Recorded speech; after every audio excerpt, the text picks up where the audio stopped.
in the old days when the gladiators were fighting for their freedom. The last stage was going through the big arena with all the lions, and it feels a little bit like that. We with Team Brunel are a little bit like that as well.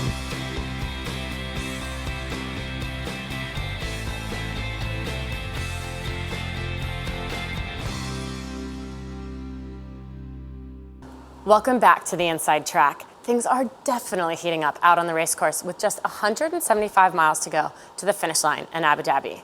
Like Bauer said, they are gladiators in a lion pit fighting hard for the win. And to us, it looks like Dongfeng Race Team has made the most of it recently. So we've got them on the phone now on a live X. Jan, can you hear us? Jan, can you hear us? Yes, loud and clear. Ah, amazing. Like I just said, it looked to us like you have gained all day on Team Brunel. Can you tell us what's happening now? What's happening now? What's happening now is we are in a very tricky situation. We're sailing 1.8 knots boat speed, so it's very slow. We don't have any wind. We're in a very light spot, and we're waiting for a new wind, but it's not coming, so it's a little bit stressful. We can see the other boats on the AIS, which adds a little bit of stress, because sometimes we can see that they're faster and there's nothing we can do about it. So it's not a very nice situation right now.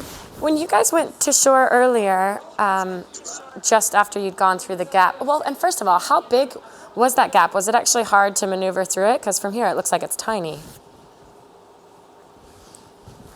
Yeah, it's not very big, but we wouldn't have been very confident to sail through this gap during the night, for example, I think. But in these conditions, that is light wind, and during the day, it was not such a big deal. Okay, good to know. And then afterwards, you both sailed close to shore, and it looked to us then like you made a big gain. Do you know what happened, or was it just you had more wind? At one, we did a different option than Brunel at that point. They tried to pass through two other small islands, and we went a little bit more offshore, and I think we had a little bit more wind. They get stuck during a while there, and we could gain quite a lot at that time.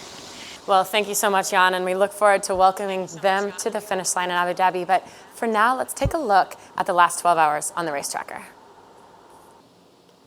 Third place team, Abu Dhabi Ocean Racing, have continued their strategy of sailing the opposite of the leaders, while the top two have been stuck in a match race all day long.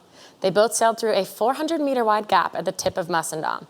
Then we believe Brunel got something caught on their keel, slowing and doing a big loop before racing off again. Possible advantage to Dongfeng Race Team now, as they race north to try to get the best pressure to take them now south to Abu Dhabi. We are expecting the leaders into the finish tomorrow around 6 a.m. UTC, 10 a.m. local time in Abu Dhabi. So if you are there, make sure, head down to the race village, welcome ashore the leaders and the podium finishers. And if you're joining the race with us online, we'll be starting about 1 hour out from what we expect to be the epic battle to the finish. We'll let you know exact timings on all of our channels. I'm Jenny Tulloch. We'll see you then.